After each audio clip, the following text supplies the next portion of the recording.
Welcome to the first public consultation of Flat Impact. Around the world, 1.5 billion people lack access to electricity. 30 million of them are located in Latin America.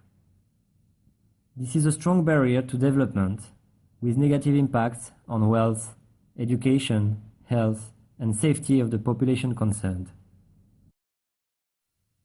Solutions adapted to rural and poor context already exist. They are known, their efficiency is demonstrated, but they require significant investment to be implemented. Most of them are based on renewable energy sources like solar, wind, or hydro. Institutions that are working on the diffusion of it need support to reach larger scale and bring electricity to more people. To promote these solutions, two experts of energy access, Flat Impact and Rexel Foundation, have decided to join forces and develop an innovative scheme for the sector. The objective is to provide technical and financial support to electrification projects and promote high-quality monitoring activities that are a key success factor. The partnership is based on a shared feeling that monitoring and evaluation often lack in the project. We are also convinced that such activities are crucial for the success of the project. On the one hand, it allows to improve efficiency and impact, and on the other hand, it allows to demonstrate the efficiency to all the stakeholders. For various reasons, monitoring activities are not a priority for developers. The lack of time, the lack of resources, the lack of skills, to name a few. However, we are convinced that rationalized methodology and scheme can help them to understand that such activities can be quick and easy to implement, do not necessarily cost a lot of money, and can generate very valuable information on the performance of their project. This way, we hope to convince the largest number of project developers to invest on monitoring and evaluation. This presentation is divided in 4 parts: a general overview of the framework, a description of outputs and indicators of the methodology, a description of monitoring activities, and a general conclusion. It will last approximately 20 minutes. Concerning the general framework, as said before, the idea is to raise interest on monitoring and evaluation for project developers and financiers. The scheme has 3 objectives. First, to build a solid monitoring and reporting process. Second, to allow a precise evaluation of the performance of the project. And finally, to make possible external certification and audits. Concerning monitoring and reporting. On the project developer side, the idea is to provide performance indicators from a simple methodology and user-friendly tools. Operational factibility should be a priority. On the financer side, the scheme should provide direct and continuous access to performance indicators of the project. It will also provide high-quality materials for communication about the project. Concerning the evaluation and performance analysis. On the project developer side, the scheme should help to identify good practices and strengths of the project. It should also help to share it internally within the institution and externally to all the stakeholders. Weaknesses of the project should also be identified, and improvement plans should be done by the project developers. In summary, a better understanding of the performance should help the project developer to maximize and improve the quality of the project. On the financer side, it's basically the same. A better understanding of the project performance should allow the financiers to optimize the support they provide to the project and have a better portfolio strategy. Finally, the scheme must be easy to verify by a third party in order to make possible external certification. External certification can bring credibility to the project developer and confidence to its financiers and the stakeholders of the project. Let Impact has the ambition to include stakeholders in the construction of the scheme. That is why today, the first version of the monitoring and reporting methodology is submitted to public consultation for 1 month. Anyone can participate. An invitation has been sent to various stakeholders and sectoral experts. The comments received will be duly considered and correction will be done whenever possible. On that basis, a second version of the methodology will be published in June. After a first year of utilization of the methodology, feedback will be asked to the users to see if they're happy with it and to identify potential improvement of it. If necessary, new improved version will be published and correction will be made. The feedback process will be repeated year after year. In this second part of the presentation, we will detail the indicators and outputs of the methodology. Our main focus is to provide a monitoring scheme oriented to efficiency and quality of the project. This means a monitoring plan which outputs really measure the performance of the project, not only absolute impact. A monitoring plan with efficient processes, making it economically attractive for project developers. A monitoring plan that is easy to use in order to avoid hidden costs, such as capacity building or training of the staff. And finally, a monitoring plan which outputs are reliable, possible to certify, and easy to communicate externally. The objective of that monitoring plan is to collect simple indicators allowing precise measurement of project performance. Such indicators can be divided in 4 categories. The ones related to the design of the project, the ones related to the usage of the technology, the ones related to the impact of the project on the targeted population, and finally, the ones related to the economical efficiency of the project. Concerning the project design indicators, the objective is to answer the questions: who are the end users of the project? What is the scale of the project? What are the technical characteristics of the project? To cover this information, 6 indicators are proposed. The first one is the number of households covered by the project. Each household accounted in this indicator must have received access to electricity and signed a delivery document. The second indicator is the number of end users covered by the project. It is calculating using the number of households multiplied by the average number of members in each household. The third indicator is the repartition of end users by type. 4 categories are considered: women, men, children, and adults. The fourth indicator is the installed capacity of the project. It is defined as the sum of capacity of each device or production unit of the project. It is expressed in watts. The fifth indicator is the useful capacity of the project. It is defined as the total amount of electricity that can be delivered in 1 day to the population of the project. It takes into account storage and distribution limitations of the project. Indicator number 6 is the lifespan of the project. It is defined as the expected time that the system can work efficiently without major maintenance or replacement.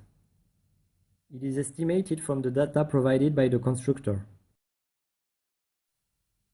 Concerning usage indicators, the idea is to understand if beneficiaries are using the technology, if this technology is adapted to the population needs, if the people are satisfied with it, and if it works well.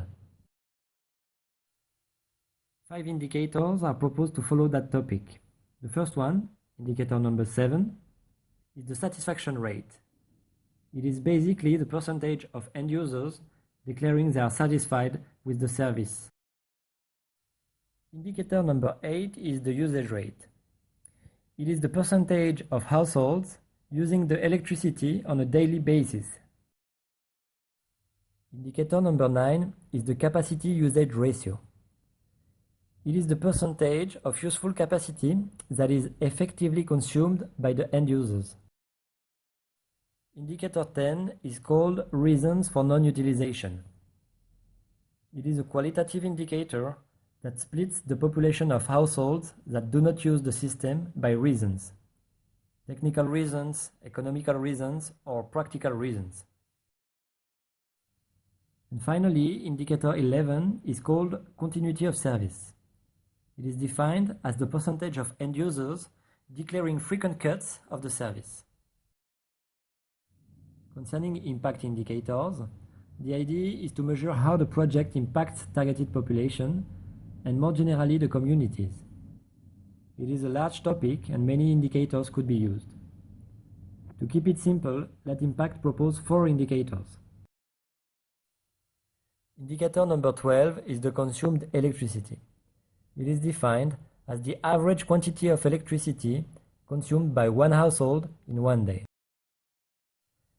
Indicator number 13 is the type of utilization of electricity.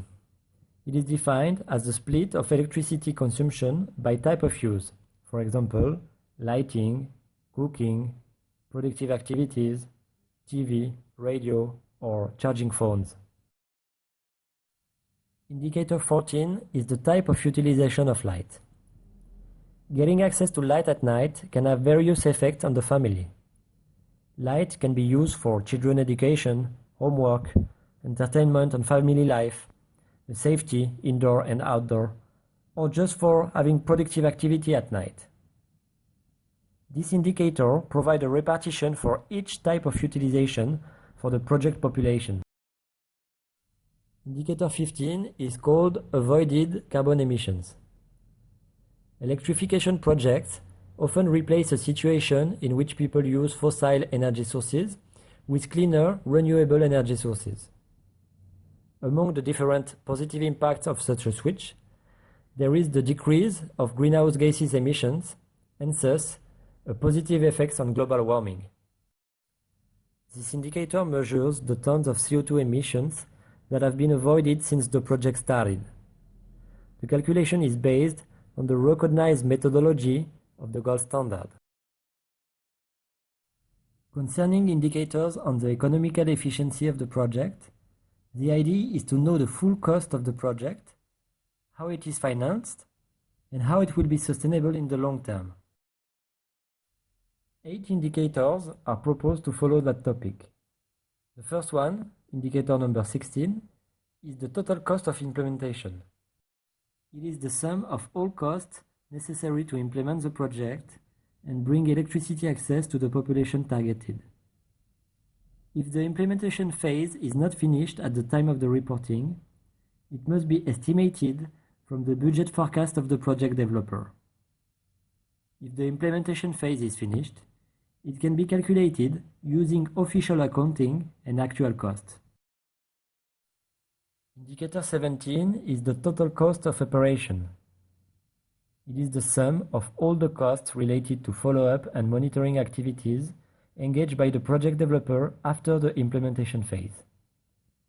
All activities necessary to operate the project are covered, except heavy maintenance and replacement. Indicator 18 is the total cost of sustainability.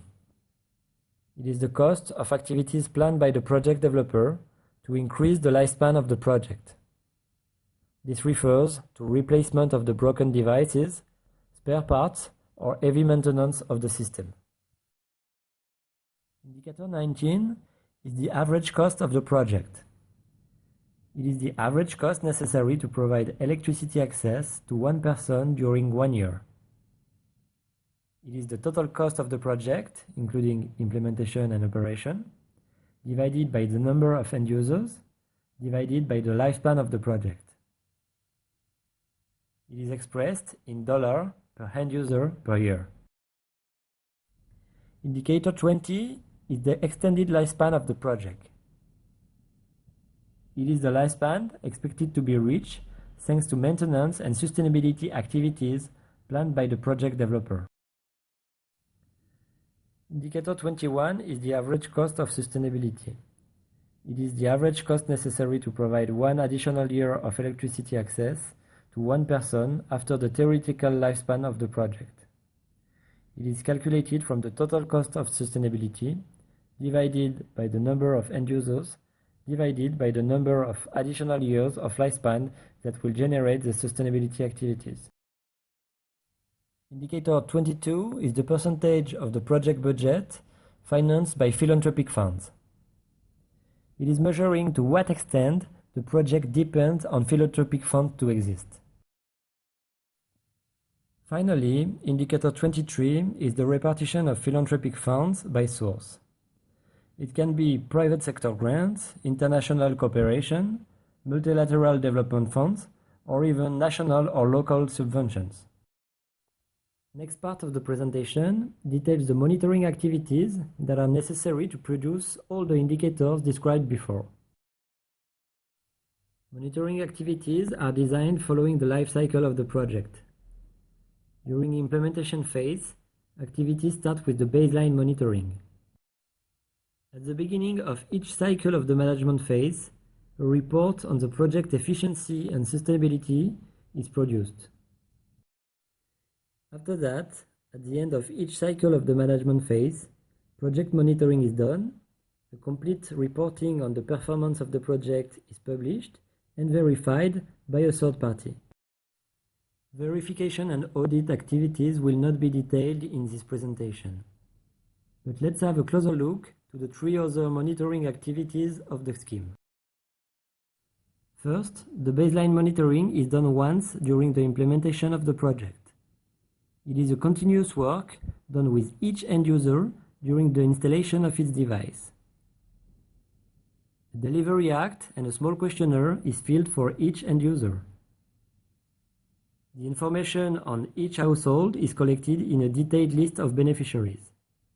This list allows the calculation of most of the indicators concerning the project design. Then, efficiency and sustainability report is the first periodic activity of the monitoring plan. It is done annually or every 2 years, depending on the length of the project cycles. Basically, it consists in a forecast and a reporting of the financial and sustainability parameters of the project. Finally, the project monitoring activities, which consist in field surveys performed on a sample of households. It is done every year or 2 years and collects very precise information on the performance of the project. As said before, baseline monitoring consists in the production of a list of end users with detailed information on each one of them. The name, the address, the type of installation, date of installation, number of members in the household are examples of the information requested. The list of end users is a key document because it bases the calculation of most of the indicators of the scheme. The highest level of precision and reliability is thus necessary. To make sure that we reach the highest level of quality for this information, it is requested for each end user of the list to provide a signed delivery act proving that the installation is effective, and the baseline questionnaire giving information on the context of the household. The efficiency and sustainability reporting is a strong focus and specificity of Flat Impact scheme. In this report, we ask two things to the project developer. First, to analyze the lifespan of the project and the factors that can impact the sustainability of it. The idea is to have a strategy and a working plan for sustainability and report year after year on the realization of it. Secondly, we ask the project developers to provide a precise reporting on the cost of their project and the resources available to finance it. This includes a budget forecast for the entire life of the project and the actual financial reporting of the project for the past years. The initial report is done just after the implementation of the project. At this stage, the idea is to understand activities necessary to operate the project and make it sustainable in the long term. The cost of such activities must be also estimated, and a general budget for the entire life of the project must be done. After that, when the project life goes on, the objective of the report is to follow the budget, comparing forecasts to actual financial reporting. It is also the occasion to see if the project evolution corresponds to the forecast, and if the sustainability plan is still valid. Whenever differences between forecast and reality appear, the project budget or the working plan must be updated. The next activity is the periodic monitoring survey. After the project implementation, it is necessary to follow and measure the performance of the project. This periodic monitoring consists in field surveys performed directly with the end users of the project. A statistical approach is followed. The surveys are performed on the sample of end users, and the results are extrapolated to the entire population following conservative statistical rules. Concerning the planning and the organization of the surveys, it must be done every year or every 2 years. The period selected to perform the surveys must be representative of the normal life conditions of the households. For that reason, periods where people are not available because of seasonal peak of works or holidays must be avoided. In the same way, seasons where climate makes difficult the access to the communities can be avoided too. Next, the scope of the surveys include each household that have received access to electricity thanks to the project. The sampling method is a random sampling of 6% of the population. It must be applied on homogeneous subpopulation of end users. The criteria used to define an homogeneous populations are the following. First, the type and the size of the device or service provided to the end users. For example, if a project developer distributes photovoltaic systems of 100 watts and 50 watts, 2 subpopulations must be accounted for each size of device. The second criteria is the geographical context of the population. The localization of an end user in a urban or rural context, in a tropical or mountainous area, can impact the need of the population, changes the working condition of the device, and change the key success factor of the project. In the end, a conservative extrapolation is done on the results of the surveys using a 90% confidence interval with 5% of level of error. Finally, the questionnaire used during the survey must follow the templates provided by LATImpact. These templates are public and open to consultation today. You will find it in the Appendix 3 of the attached document.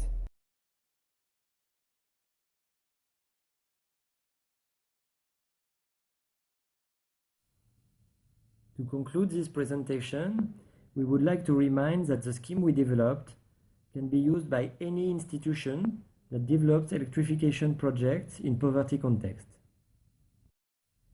The final scheme should be available in June 2015, and the documentation and tools will be accessible for free on the LATImpact website. Now, we would like to suggest that you have a look on the draft version of the documentation, which is available on the website of LATImpact in the section Electrification Scheme, subsection Public Consultation.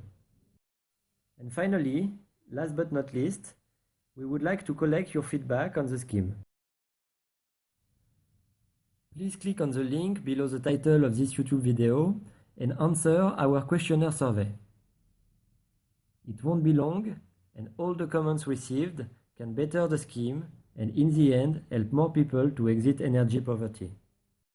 Thanks again for your attention, and please refer to LATImpact website for more details on the scheme and contact information.